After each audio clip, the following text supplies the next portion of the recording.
안녕하십니까, 정인태입니다. 배달국 치우천왕의 후예 몽족 묘족 아직도 끝나지 않은 천추해한 이 주제로 말씀을 드리겠습니다. 지금 대한민국에서는 단군 얘기만 해도 그 신화를 믿냐 뭐 이런 얘기를 하는 사람들이 있습니다. 참 기가 막히죠.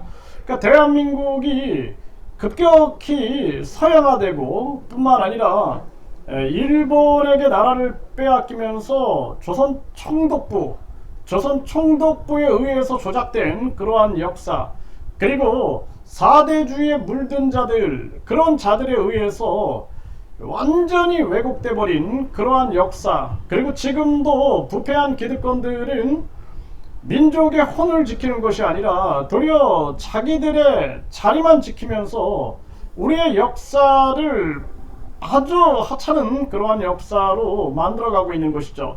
정말 기가 막힌 일이 아닐 수가 없고요. 이때 우리는 역사를 잊은 민족에게는 재생할 가능성도 없고 미래도 없다. 그래서 역사는 곧 정신이다, 이렇게 볼 수가 있는 것입니다.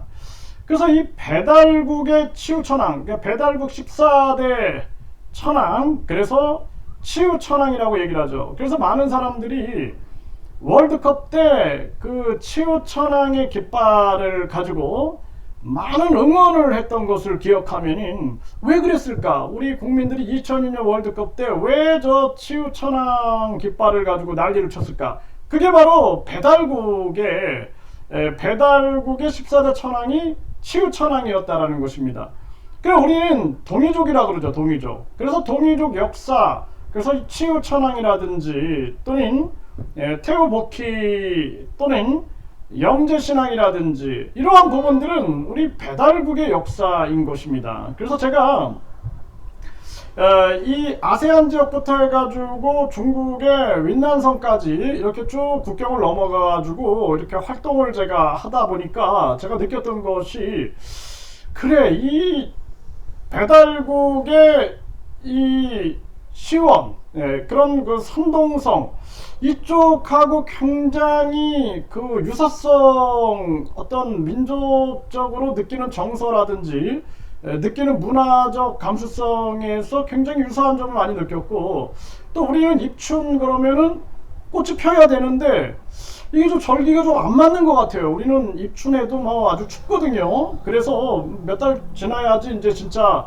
봄이 왔구나 그러는데, 그런데 이쪽에 보면은 이 남중국 쪽, 그리고 요 아세안 그 중국 국경 지역에 가면은 아주 이 절기가 딱 맞습니다. 입춘이면은 꽃이 피고, 아주 뭐 모든 그 우리가 느끼는 절기가 상당히 유사하다라는 부분들을 느끼면서, 아, 여기가 굉장히 우리가 그동안 말해왔던 절기하고 상당히 유사하구나, 이런 생각들을 참 많이 했어요.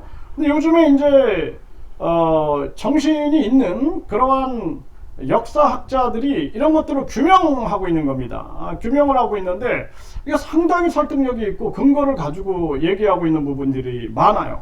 그래서 이 베트남이나 라오스나 태국이나 미얀마 쪽에 가면 이 몽족이 있습니다. 명족, 묘족, 마요족, 뭐 이런 얘기를 하게 되는데, 이들은 치우천왕의 후예다, 이렇게 얘기를 해요. 이게 왜냐하면 이제 배달국, 동이족 문화거든요. 그래서 여기 이 문화 역사들을 보게 되면은 이 베트남 사람들 같은 경우에도 자기들의 시조는 염제신농이다. 염제신농은 동이족이거든요.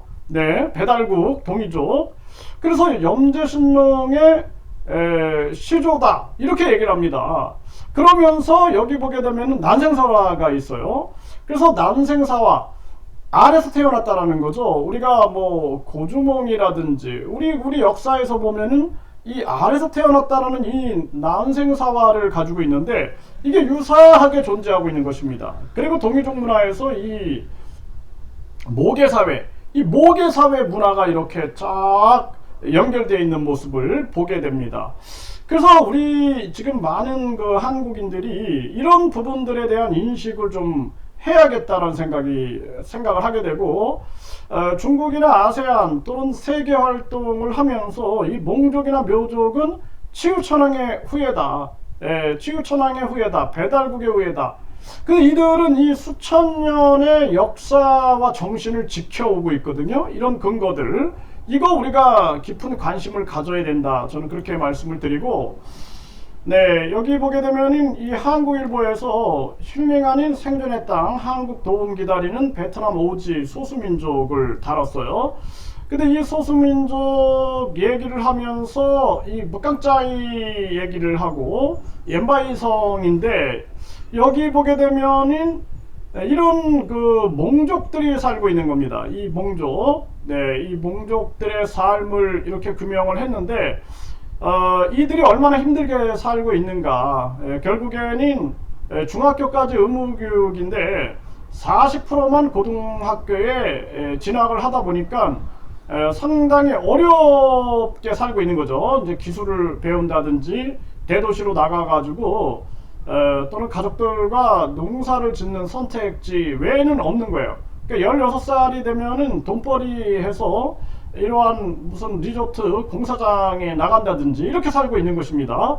이 아이들 얼굴을 보면은 굉장히 유사하지 않습니까? 이 과거의 우리 그 한국 어린이들 모습 같죠? 네, 그래서 이런 어린이들이 이렇게 아주 어렵게 살고 있는 그러한 모습을 보게 됩니다. 예, 아주 눈도 보면은 거의 이 동남아 사람들 같지 않죠? 네, 그래서 이들은 이제 치유천왕의 후예다, 이렇게 얘기를 하고 있는 겁니다. 이 어린이들 얼굴 보세요. 눈을 보면 딱 알 수 있거든요. 네, 그래서 지금 이 KBS 다큐에서 중국 소수민족 묘족 우린 치유천왕의 후예다, 이 헤럴드 경제에서 보도한 바가 있는데, 치유천왕의 후손임을 강조를 하는데, 이 몽족이나 이 묘족은 같은 족속으로 치유천왕을 시조로 삼고 있다라는 거예요. 네, 시조로 삼고 있다, 이러한 부분들을 보도했고, 자, 여기 보면은 한국조폐공사가 치유천왕으로 불리는 은메달을 국내에서 판매했다, 이거 서울경제에서 보도했는데요. 여기 보면 치유천왕은 고대 배달국의 14대 환웅으로 알려져 있으며, 네, 환웅으로 알려져 있으며, 네, 그리고 전쟁에서 반드시 승리하는 군신을 상징하기도 한다. 네, 그래서 치유천왕 또 2002년 한일 월드컵 축구에서 4강 신화 달성에 기여해서 한국 축구대표팀 응원단 붉은 악마의 마스코트이기도 하다, 이렇게 나오죠. 네, 그래서 서울경제에서 이렇게 보도를 한 내용입니다. 배달국 14대 환웅이다라는 거죠. 네, 환웅. 네, 이러한 부분들. 네, 여기 보게 되면은 태국이 라오스 몽족 4,000명을 소환 착수했다. 야, 이게 참 마음이 아픈 얘기입니다. 그러니까 과거 우리 그 고려인들이 카자흐스탄으로 이렇게 막 강제 이주되지 않습니까? 이런 것처럼 이 몽족이 아직도 이런 데 놓여져 있는 거예요. 네, 4,000명 소환을 했다라는 거예요. 그래가지고 참 이게 이 태국에서 이제 라오스로 소환하는 거죠. 그러니까 이들의 삶이 또 이제 얼마나 안타까울까라는 생각을 안 할 수가 없는 거죠. 태국이 몽족 난민을 추방했다. 이게 과거 기사지만 이게 지금도 이렇게 진행 중이다라는 거예요. 이게 이 서름이. 네. 그래서 태국의 몽족 라오스로 강제 송환, 네, 이 강제 송환을 하는, 이게 이제 계속 이렇게 벌어지고 있는 거죠. 강제 송환. 참 이게 안타까운 천추의 한이다. 이걸 우리 국민들이 좀 알아야 된다, 저는 그렇게 생각을 합니다. 그래서 남성이 지참금을 들고 장가가는 것, 몽족의 모계사회, 이 모계사회가 이제 동이족의 역사 문화인데, 이런 동이족의 역사 문화가 그대로 보존되어 있어요. 네, 뭐 새를 아주 굉장히 귀하게 여긴다든지, 새에 대한 토템이 있죠. 그래서 이런 집들도 보게 되면은 여기 변화도 됐지만, 여기 보면 오두막처럼 져가지고 우리 집 가짜, 여기서 이제 유래된 것이 아니냐, 이러한 부분들을 제가 전에도 말씀을 드린 바가 있습니다. 네, 이렇게 이 아이들의 모습들, 이 아주 참 유사하죠. 네, 얼굴이 한국인들과. 네, 1300년 디아스포라 고구려 유민 쓴 김인희 씨. 그래서 이 김인희 씨는 묘족의 뿌리는 고구려인이다 이렇게 주장을 했어요. 의복, 건국신화, 언어 비슷하다. 중국의 мя오족, 이 мя오족이 묘족이에요. мя오족, 네, мя오족, 묘족, 몽족, 고구려인이다 이렇게 주장을 한 겁니다. 그래서 이 묘족이 마오족이 이 전 세계에 흩어져 있는 거예요. 네, 그러면서 중국 남부에 800만 명, 동남아시아, 미국, 캐나다, 프랑스 등의 200만 명이 거주하고 있는데 이 뿌리는 고구려 유민이다 이렇게 주장을 하고 있는 것입니다. 네, 이런 부분들, 이런 연구를 많이 밀어줘야 되는 거예요. 사실 이런 연구가 굉장히 중요한 거고, 난생신화 고구려인들처럼 형이 죽으면은 이제 형수를 취수하는 형사 취수제 이런 것들이 있다라는 것입니다. 네, 그리고 이 유아가 낳은 알에서 주몽이 나왔다라는 고구려의 난생신화와 비슷하기도 하다. 네, 이런 얘기. 그래서 우리의 쌀에 대응하는 말인 마요족의 쌀, 요 발음 비슷하다는 거예요. 이 쌀에 대응하는 말인 네, 새라든지 쌀, 유사한 언어들을 찾아가면 굉장히 다양한 부분들을 찾아갈 수가 있는 거죠. 네, 되살아나는 고구려 백제 유민. 그래서 이 사람도 이제 묘족이다 이렇게 얘기를 하고 있는데 상당히 유사하게 생겼죠. 네, 이러한 모습들, 이런 거에 대한 연구를 해야 된다는 거예요. 그래서 태국 북부의 라오족은 한국을 자신의 조상으로 여기고 바이칼호 인근 코리족 자신들이 한국의 뿌리라고 믿는다. 우리 모습을 빼닮았다. 헤럴드 경제에서도 이렇게 보도한 바가 있습니다. 네, 베트남에서 15살 소녀와 성매매한 20대 한국인 기사가 요즘에 계속 나오고 있는데 이게 참 안타까운 일입니다. 그래서 이 베트남에서 15살 소녀가 왜 성매매에 나섰을까요? 네, 이거 여러분들이 한번 잘 생각을 해보세요. 네, 뭐 제가 직접 말씀을 드리지는 않겠습니다. 그래서 베트남 간 한국인 성매매 체포, 15세 소녀 얼굴 보고 가격을 협상했다. 네, 이렇게 나오고 있어요.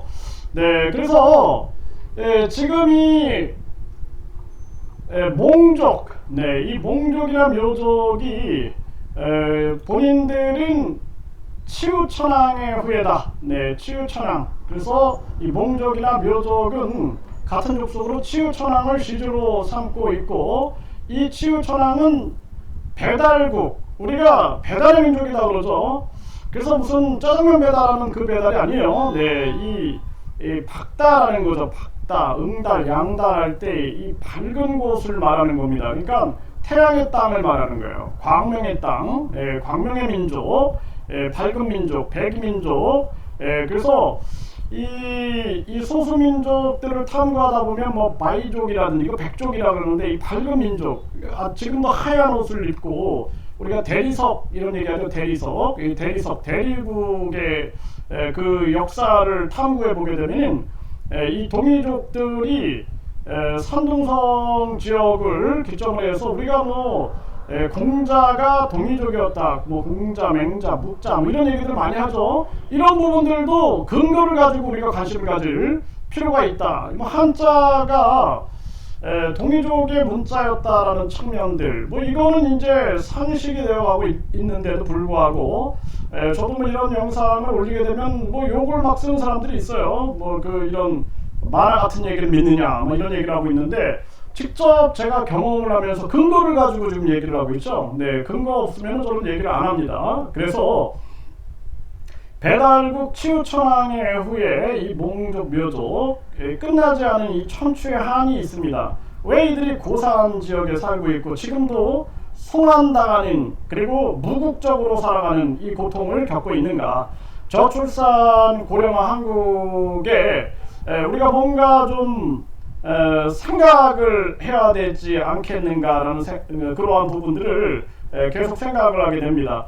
제가 이 아세안 쪽에서 이런 활동들을 많이 했어요. 이 소수민족들 뭐 여기 이불이라든지 학생들 학용품이라든지 이런 것들을 전달해주고, 네 여기도 이제 뭐 이렇게 뭐 장학금도 전달해주고 이런 활동을 참 많이 했습니다. 이 놀이터를 만들어 준 거예요. 아이들이 참 기뻐하죠. 네 그래서 이러한 부분들, 네 이 어린이들 또 이렇게 아이들에게 이렇게 장학금 주는 활동들 하면서 이 어린이들과 함께하고 참 뿌듯했던 시간, 이 놀이터를 만들어 준 거예요 아이들에게. 이러한 부분들, 이렇게 그 참 그 신발도 없이 이렇게 활동하고 있는 이런 어린이들, 이 오두막집에 이렇게 살고 있는 그러한 모습인데, 네 참 그 이때가 참 많이 생각이 납니다. 그래서 이 어린이들 이거 보세요. 네 이거 우리가 해야 할 일이 참 많고, 이 어린이들이 이게 다 이렇게 이 수백 명의 어린이들이 이렇게 그냥 한마디로 부모도 없이 이렇게 버려진 거예요. 네, 그래서 이런 어린이들이 이렇게 살고 있는 이러한 모습을 보게 됩니다.